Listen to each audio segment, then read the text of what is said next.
A 7-year-old girl screamed in a school parking lot. "He's not my real dad." Everyone stopped. The man pulling her toward his car had no right to take her. Within 1 hour, her uncle Marcus Steele Donovan got the phone call. By lunchtime, 85 motorcycles surrounded Riverside Elementary School. Their engines rumbled like thunder. What started as a fight over who should care for the child would show that a killer was desperate. It would also prove that sometimes the family you choose is stronger than the family you're born into. Steele hadn't seen his niece Emma since his brother's funeral 9 years ago. At the graveyard, he had made a promise. "I'll always be there." But sadness had pushed him away. Now Emma's mother was dead in a mysterious way. A dangerous man named Vincent Crowe was trying to take the child. Steele made one phone call to his motorcycle club. The Iron Sons came without asking questions. Riders, one promise, and a little girl who never stopped believing her uncle would come. Vincent had killed Emma's mother to get her money. He made fake papers to take the child. But he didn't know that Emma remembered the biker uncle who promised to protect her. He didn't know about a group of veterans who understood loyalty. And he definitely didn't know about the wall of steel and leather that would stand between him and the girl he tried to steal. The scream cut through the afternoon like a knife. "He's not my real dad! Somebody help me!" Janet Morrison, a third-grade teacher, dropped her coffee and ran toward the parking lot. A thin man in an old jacket was dragging 7-year-old Emma Bradford toward a rusty car. Emma's sneakers scraped the ground. Her voice shook with fear. "Sir, stop!" Janet shouted. The man turned. His eyes looked empty and desperate. "This is my daughter. We're late for an appointment. She's screaming that you're not her father." Stepfather," he said, holding Emma's wrist tighter. "Drop a comment if you're already interested." Emma twisted and bit his hand. He yelled. She ran into Janet's arms. "Lock the doors," Janet told another teacher. "Call the principal."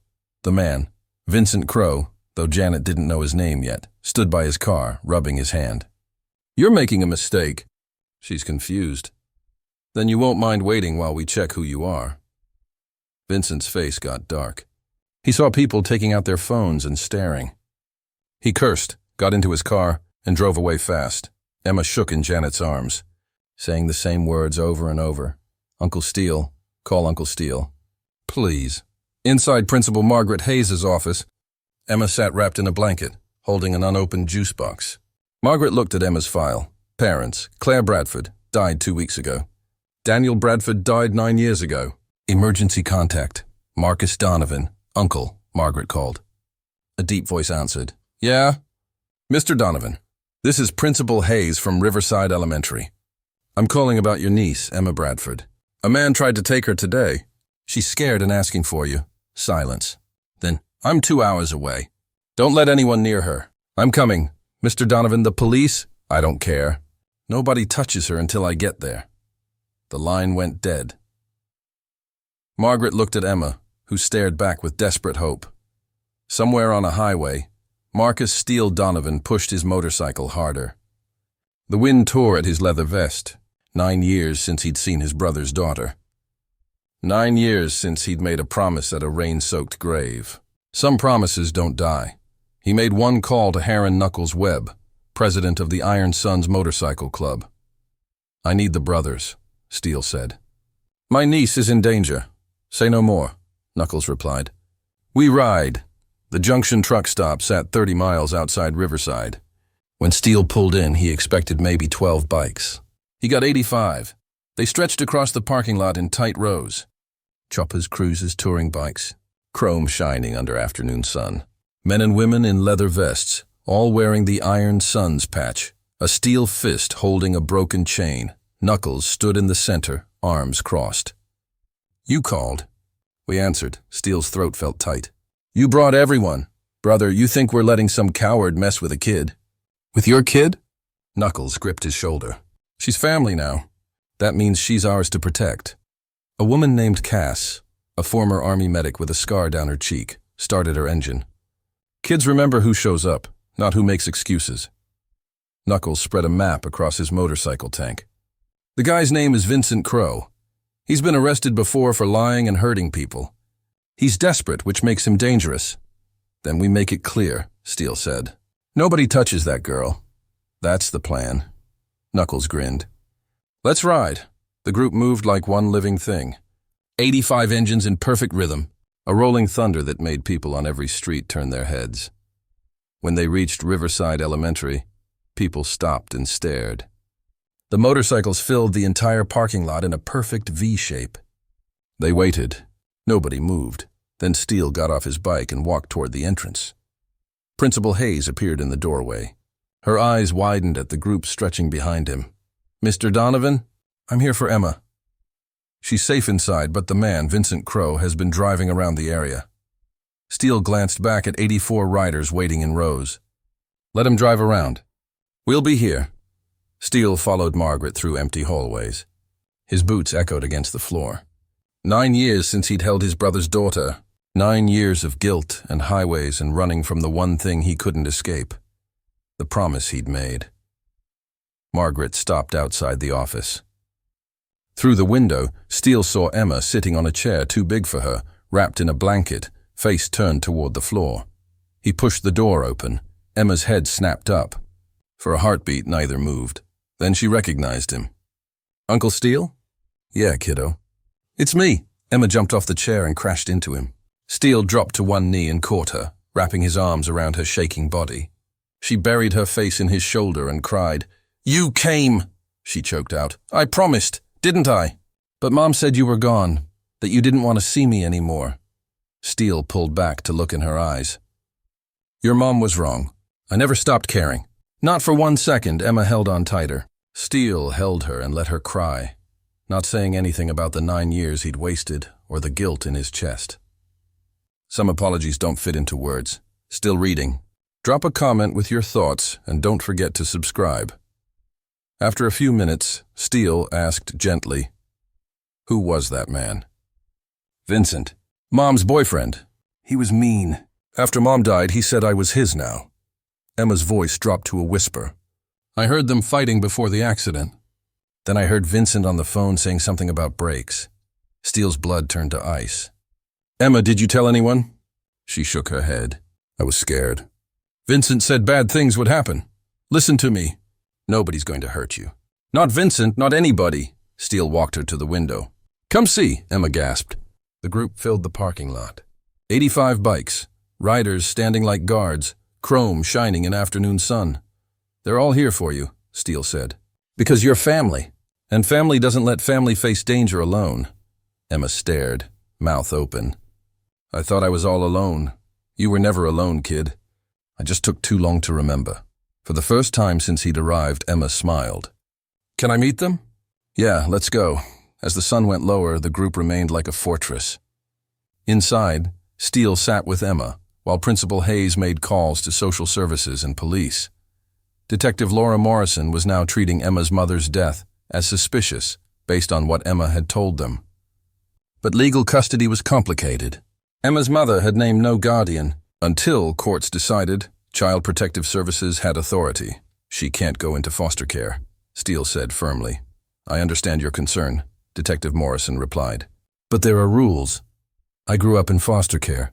I know what happens to kids who fall through cracks. Laura paused.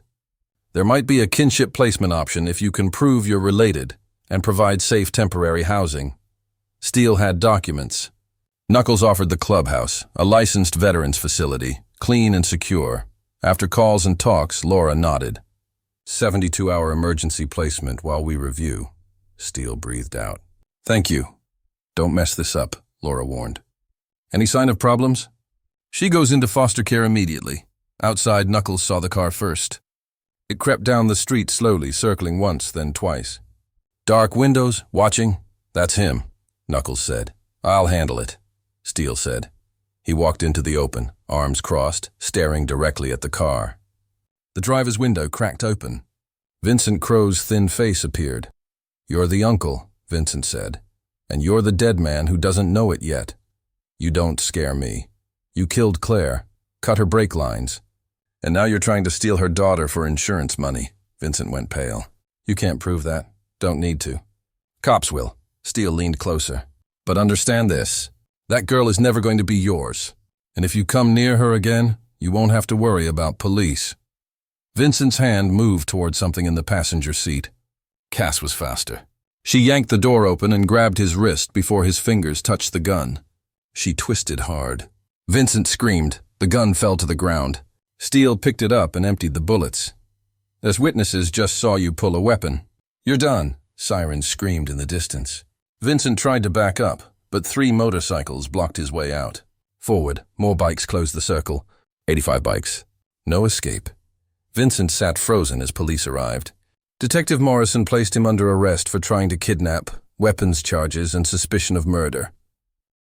As Vincent was led away in handcuffs, he twisted back. "You think you've won? You're nobody." "And you're a murderer who thought a child was a paycheck," Steele replied coldly. The patrol car pulled away, carrying Vincent toward justice. The group watched in silence until the taillights disappeared. The clubhouse sat on the town's edge, a low building of red brick and steel beams, surrounded by chain-link fencing and a gravel lot large enough for 100 motorcycles. A hand-carved wooden sign hung above the entrance, weathered by years of sun and rain. Iron Sons MC, Veterans Support and Brotherhood. When the group rolled in, headlights swept across rows of bikes already parked, members who'd stayed behind to prepare for Emma's arrival. The garage doors stood open, spilling warm yellow light into the darkening evening. Through the windows, Steele could see people moving inside, arranging furniture, setting up tables. Emma sat behind Steele on his motorcycle, her small arms locked around his waist, her cheek pressed against the worn leather of his vest. She'd been quiet during most of the ride, just holding on, watching the world blur past. But as they pulled into the lot and the engine rumbled to a stop, she lifted her head and stared. "This is where you live?" she asked, her voice uncertain. "This is home," Steele said. He got off, then lifted her down gently, his hands steadying her small shoulders. "Come on, I'll show you around." The main room was nothing like Emma expected. She'd imagined something dark and dangerous, the kind of place her mother had whispered warnings about when bikers rode past their neighborhood. But what she saw instead surprised her. The space was large and open, with mixed-match couches arranged in a loose circle around a stone fireplace that crackled with fresh logs. A pool table sat in one corner, its felt surface worn but clean. The walls were covered in framed photographs, veterans in uniform standing at attention, group rides through mountain passes with snow-topped peaks in the background, charity events where the Iron Sons handed out winter coats and hot meals to homeless families. A long wooden bar ran along the far wall, but instead of bottles of alcohol, it was lined with coffee mugs, stainless steel thermoses, and a large chalkboard listing meeting times for PTSD support groups, job placement workshops, and motorcycle maintenance classes. And everywhere were people. Men and women in leather vests moved through the space with quiet purpose. Some had gray in their beards and deep lines around their eyes. Others were younger but carried the same weight in their faces, the kind that comes from seeing things most people only experience in nightmares. They worked together smoothly, setting up a folding table covered with pizza boxes still steaming from delivery, arranging blankets and pillows on one of the couches near the fireplace, laughing and talking in low, comfortable voices. When Steele and Emma walked in, the room went quiet. Not the uncomfortable silence of strangers, but the respectful pause of family making space for someone new. Heads turned, eyes found Emma, and one by one the Iron Sons nodded or raised a hand in greeting, not overwhelming her with attention, just acknowledging her presence, making room for her. Emma pressed closer to Steele's side, one hand gripping his vest, shy but curious. "It's okay," Steele said quietly, his hand resting on her shoulder. "Nobody's going to hurt you here. I promise." Knuckles stepped forward, his scarred face softening into something almost gentle. "Welcome home, kid," a murmur of agreement rippled through the room. Men who'd fought in wars, women who'd patched up the wounded, veterans who'd seen the worst of humanity, all of them united in this moment, welcoming a frightened 7-year-old girl into their fold. Cass appeared from the kitchen area, carrying a paper plate stacked with pizza slices and a juice box with a bendy straw already in it. Her scar caught the firelight as she smiled. "Hungry?" Cass asked, crouching down to Emma's level. Emma nodded slowly. "Good. We've got pepperoni, cheese, and something the guys are calling Supreme Chaos, which I don't recommend unless you like olives and pineapple together." Cass wrinkled her nose. "But we've also got cookies. Chocolate chips still warm from the oven." Emma's eyes widened. "Cookies?" "Fresh batch. I made them myself about 20 minutes ago." Cass winked. "Cookies first or pizza first?" Emma glanced up at Steele as if asking permission. He nodded. "Cookies first," Emma said seriously, as if making an important decision. Cass laughed, a warm, genuine sound that seemed to ease some of the tension in Emma's small frame. "Smart kid. Come on, let's get you fed." She led Emma toward the table where other members made space, pulling out a chair and making sure Emma had everything she needed. Steele watched them go, his chest tight with an emotion he couldn't quite name. Relief, maybe, or gratitude, or something deeper, the feeling of pieces falling into place after years of being scattered. Knuckles clapped him on the shoulder, his grip firm and reassuring. "You good, brother?" "Yeah," Steele said, his voice rough. "Just didn't expect all this." What? You thought we'd let her sleep on a cot in the storage room?" Knuckles shook his head, a small smile playing at the corners of his mouth. "We've got standards, man. Besides, Cass went full mama bear mode the second she heard a kid was coming.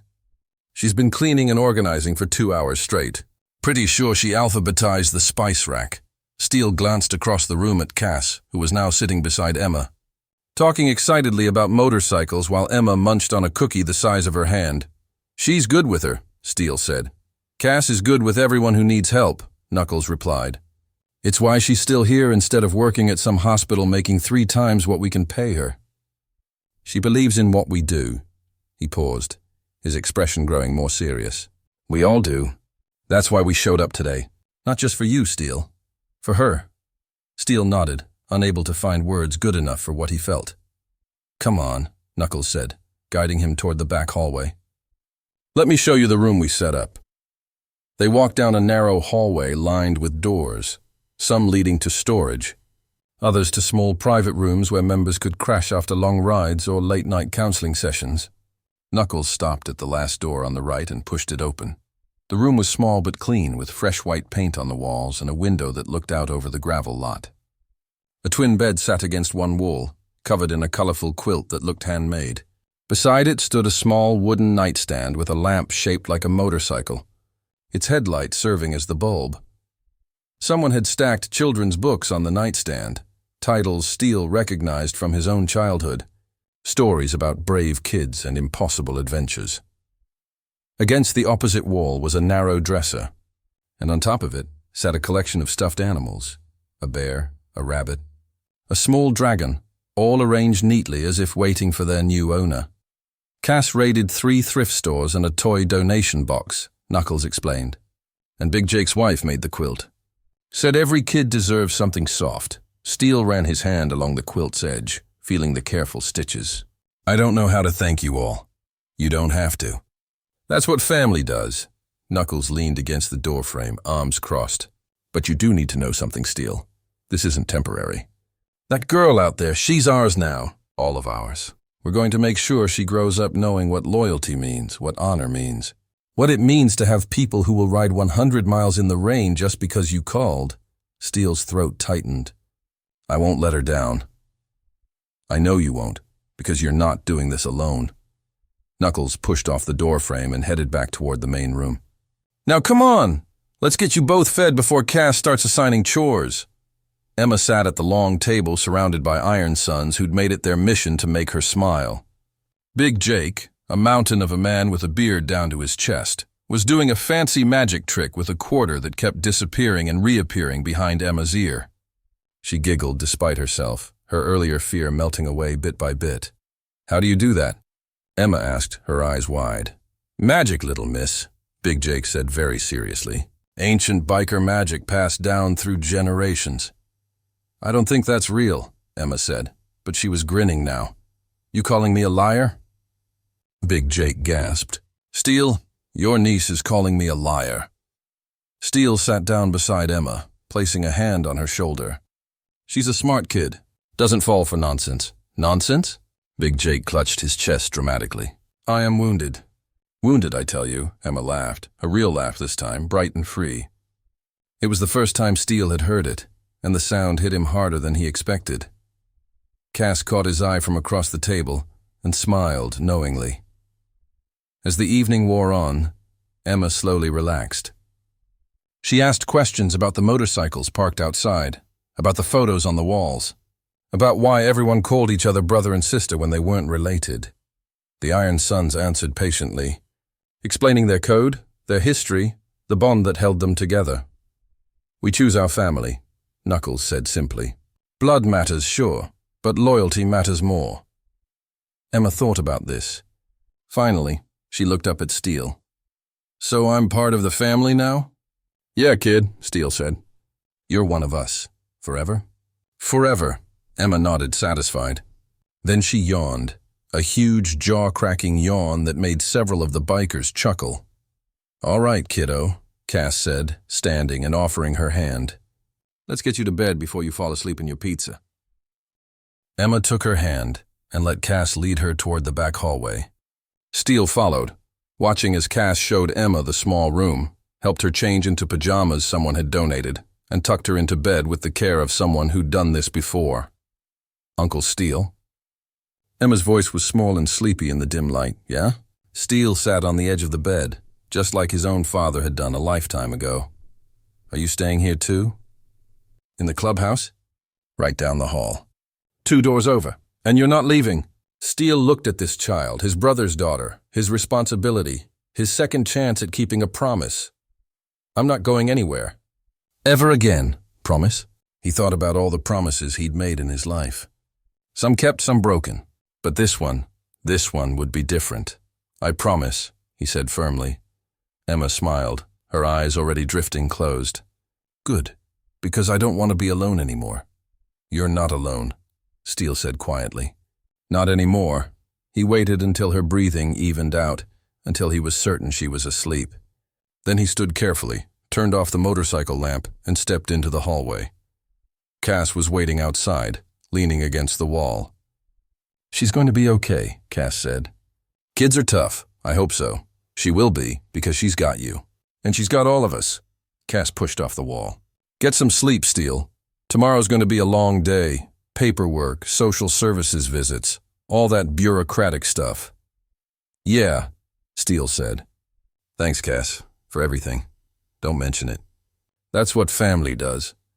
She walked back toward the main room where the other Iron Sons were cleaning up, putting away food, banking the fire.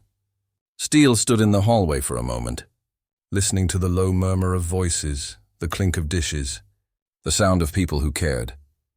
Then he walked to his own small room, lay down on the narrow bed, and for the first time in 9 years, fell asleep without the weight of a broken promise crushing his chest. 3 weeks passed in a blur of routines and adjustments. Emma started back at Riverside Elementary, where Principal Hayes personally walked her to class each morning and checked on her throughout the day. Janet Morrison became Emma's unofficial guardian angel at school, making sure she felt safe and included. Slowly, cautiously, Emma began to smile more, to raise her hand in class, to play with other children at recess. At the clubhouse, life took on a comfortable rhythm. Steele woke Emma each morning, helped her get ready for school, and rode her there on his motorcycle, a routine that made her the envy of every kid in 2nd grade. After school, Cass or one of the other Iron Sons picked her up, helped with homework, made sure she had snacks and stories, and someone to listen when she wanted to talk. The clubhouse became a strange but wonderful home. Emma learned to play pool from Big Jake, who let her win exactly half the time. She learned basic motorcycle maintenance from Knuckles, who showed her how to check oil and clean chrome. She learned to bake from Cass, who taught her that cookies could solve almost any problem. And every night, Steele tucked her into bed and reminded her, "You're not alone." But behind the scenes, the legal machinery ground forward.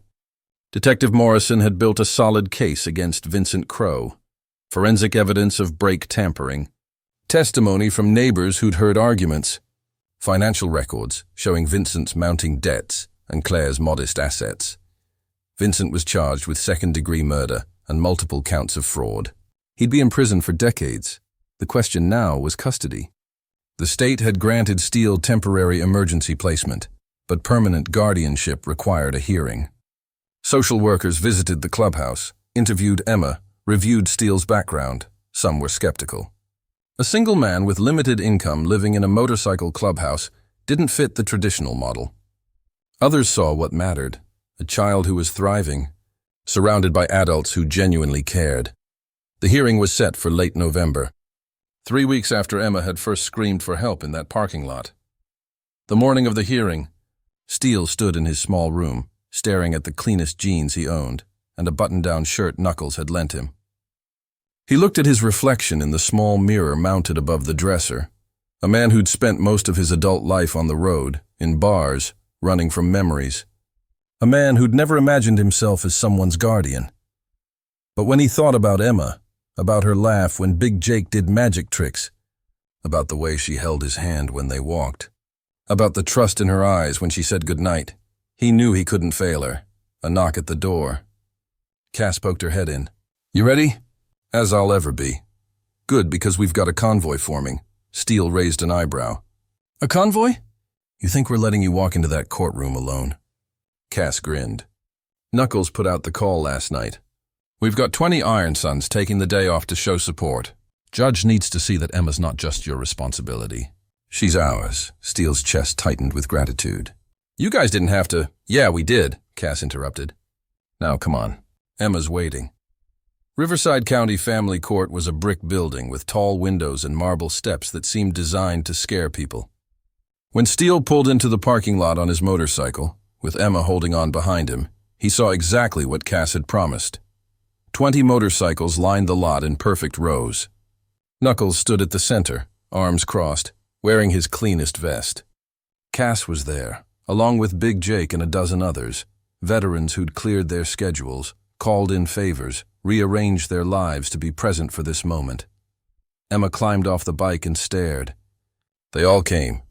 "They all came," Steele confirmed. Knuckles approached, nodding at Steele.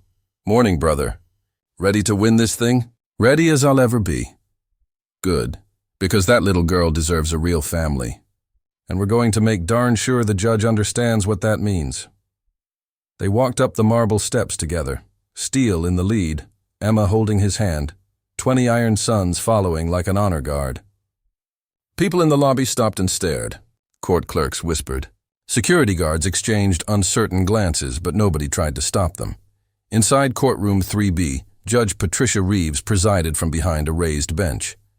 She was in her 60s, with steel gray hair pulled into a tight bun, and eyes that had seen too many broken families to be easily fooled. She looked up as Steele, "Emma," and the convoy filed in, her expression unreadable. "Mr. Donovan?" she asked. "Yes, Your Honor. And these are?" "My family," Steele said simply. Judge Reeves studied the group. These rough-looking men and women in leather vests, standing quietly in her courtroom with military precision. She raised an eyebrow but said nothing. "Please be seated. If this story has moved you so far, hit that like button and let us know in the comments." The hearing began with formalities, case numbers, legal terminology, the reading of petitions. Then the testimony started. Detective Laura Morrison took the stand first, her uniform crisp, her manner professional. "Detective, can you describe the events of October 19th? The Family Services attorney asked. Laura recounted the entire incident. Vincent's attempt to kidnap Emma, the arrival of the Iron Sons, Vincent's arrest. Then she added something the attorney hadn't asked for. "I've been a detective for 16 years, Laura said. "And in that time, I've seen a lot of people claim they care about kids. But Mr. Donovan, he got 85 people together within 2 hours of learning his niece was in danger. He didn't hesitate, didn't make excuses. He just acted. That's not instability, Your Honor. That's commitment." The Family Services attorney looked annoyed at the extra words, but moved on. Principal Margaret Hayes testified next, describing Emma's change over the past 3 weeks. "When Emma first came to us after her mother's death, she was withdrawn, anxious, barely spoke in class," Margaret explained. "But in the 3 weeks since her uncle took custody, She's been different. She smiles. She participates. She's made friends. Whatever Mr. Donovan is doing, it's working. But Mrs. Hayes, the attorney pressed, Mr. Donovan lives in a motorcycle clubhouse. Surely that's not an appropriate place for a child. Margaret met the attorney's eyes steadily. I visited that clubhouse twice for welfare checks. It's clean, organized, and filled with adults who genuinely care about Emma's well-being. I've seen far worse places in traditional foster homes, the attorney frowned, but didn't argue further. Then Cass took the stand. State your name for the record. Cassandra Mitchell, former U.S. Army medic, current member of the Iron Sons Motorcycle Club. Miss Mitchell, you're not related to Emma Bradford by blood, correct? Correct. Then why are you here? Cass leaned forward slightly. Because the Iron Sons aren't just a motorcycle club. We are a registered veteran support organization. We run PTSD counseling, job placement programs, community outreach. We help people who fall through the cracks, people the system forgets. And you believe Emma Bradford is one of those people? I believe Emma Bradford is a 7-year-old girl who lost her mother, nearly got kidnapped by a murderer, and then found out she has an uncle who kept a promise he made 9 years ago. Cass's voice was firm, passionate. That girl isn't being raised by one man in a clubhouse. She's being raised by a family of veterans who understand loyalty, honor, and sacrifice. She has 20 adults looking out for her, teaching her what it means to have people who won't abandon you when things get hard. The attorney tried to interrupt, but Cass wasn't finished. You want to know if she's safe? She's safer than she's ever been. You want to know if she's loved? She has more people loving her than most kids in perfect suburban homes. So yes, Your Honor, I'm here because Emma Bradford is ours now, and we don't let our own down. The courtroom was silent when Cass finished. Even the family services attorney seemed temporarily at a loss for words. Judge Reeves made a note on her legal pad, her expression still unreadable. Finally, the judge looked at Emma, who sat beside Steele, her small hand gripping his. Emma, can you come up here for a moment? Emma glanced at Steele, who nodded encouragingly. She stood and walked to the witness stand, climbing into the chair that was too big for her. A clerk adjusted the microphone down to her level. Judge Reeves smiled gently. Hi, Emma. I'm Judge Reeves. Do you know why we're here today? Emma nodded. To decide if I can stay with Uncle Steele. That's right. And I want to ask you some questions, okay? Okay. There are no wrong answers. I just want to know how you feel. Okay. Do you like living at the clubhouse with your uncle? Yes, ma'am. Why? Emma thought for a moment. Because nobody's mean there. And Uncle Steele keeps his promises. Judge Reeves leaned forward slightly. What do you mean he keeps his promises? He promised he'd always be there if I needed him. And when I screamed his name, he came. He brought everybody. Emma gestured toward the Iron Sons sitting in the gallery. And now I'm not alone anymore. Are you happy there? Yes, ma'am. Do you feel safe? Yes, ma'am. Uncle Steele said, nobody would hurt me, and I believe him. Judge Reeves studied Emma for a long moment. Then she asked the question that mattered most. Emma, if I let you choose, and this is entirely your choice, would you want to stay with your uncle, or would you rather go somewhere else? Emma didn't hesitate. I want to stay with Uncle Steele. He's my family. Okay, sweetheart. Thank you. You can go sit down now. Emma climbed down and walked back to Steele, who pulled her close. Judge Reeves shuffled through papers, her expression thoughtful. The courtroom waited in tense silence. Finally, she spoke. This court has reviewed the evidence, the testimonies, and the welfare reports concerning Emma Bradford. She paused, looking directly at Steele. Mr. Donovan, I'll be frank with you. When I first saw this case, I had reservations. A motorcycle clubhouse is not a conventional home for a child, and your lifestyle, while legal, is not what most people would consider traditional. Steele's jaw tightened. But he said nothing. However, Judge Reeves continued, this court does not make decisions based on convention. It makes decisions based on what is in the best interest of the child. And the evidence overwhelmingly shows that Emma Bradford is thriving in your care. She's safe. She's loved. She's surrounded by adults who've demonstrated repeatedly and publicly their commitment to her well-being. The judge looked at Emma, then back at Steele. Permanent custody is granted to Marcus Donovan. Effective immediately, Steele's breath caught. Emma squeezed his hand so tightly his fingers went numb. Mr. Donovan, Judge Reeves added, her voice softer now. Don't let her down. I won't. Your Honor, Steele said, his voice rough with emotion. I promise. Then this hearing is concluded. The gavel fell. For a moment, no one moved. Then Emma threw her arms around Steele's neck and he lifted her up, holding her tight as she whispered, We won. We won. Behind them, the Iron Sons erupted into quiet applause, not loud or showy, just a chorus of approval from people who understood exactly what this moment meant. Knuckles approached, gripping Steele's shoulder. Told you, brother. Family wins, Cass wiped her eyes quickly, pretending she had something in them. Big Jake grinned so wide his beard seemed to double in size, and Steele just held his niece and felt the weight of 9 years of guilt finally lift from his shoulders. He'd kept his promise. 6 months later, spring had changed the world into something green and alive. Emma stood in the clubhouse garage, sunlight streaming through the open bay doors, wearing a child-sized leather vest that Knuckles had custom-made for her 8th birthday. The back showed the Iron Sons patch, a steel fist holding a broken chain, and the inside lining was covered in signatures. Every member of the club had signed their name along with a message. Stay strong, little sister. Big Jake, you're tougher than you know. Cass, welcome to the family. Knuckles and dozens more.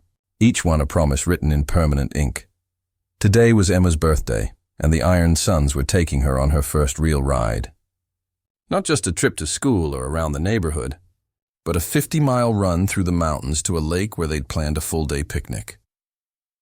Emma had been counting down the days for weeks, barely able to contain her excitement. Steele adjusted her helmet, making sure it fit snugly but comfortably. You ready for this? I've been ready for weeks, Emma said, bouncing on her toes. Remember the rules. Hold on tight. Don't let go. And if I need to stop, tap your shoulder twice. That's my girl. Steele ruffled her hair. All right, let's mount up.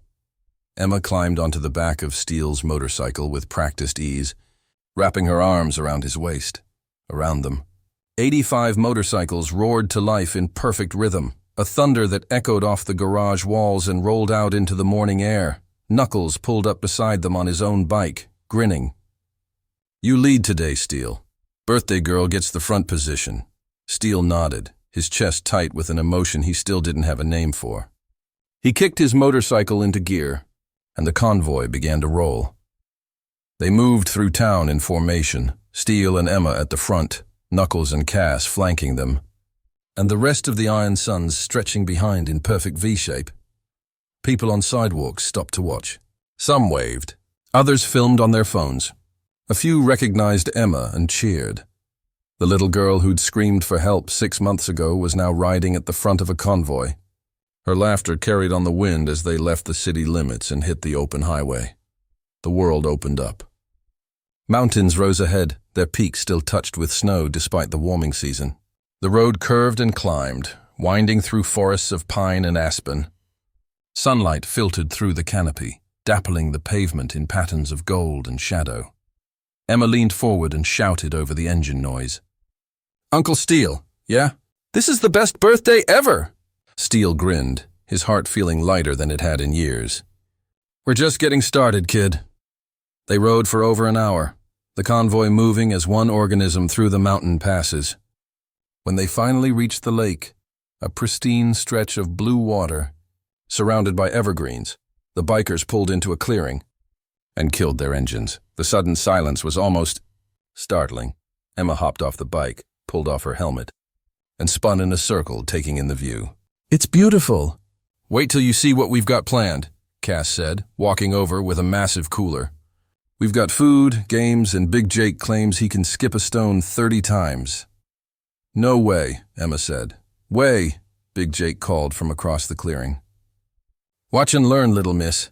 The day unfolded like a perfect dream.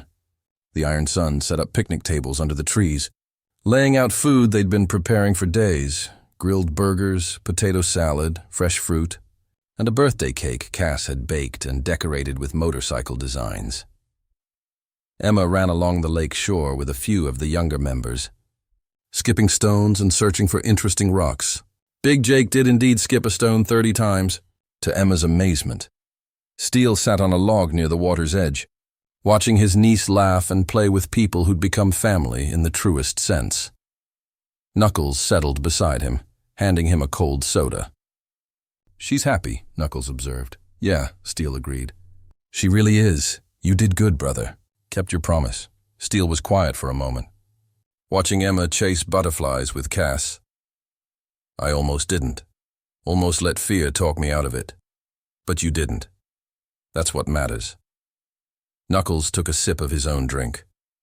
"You know what the difference is between people who keep promises and people who don't?" "What?" "People who keep promises understand that it's not about being perfect. It's about showing up even when it's hard, especially when it's hard." Knuckles gestured toward Emma.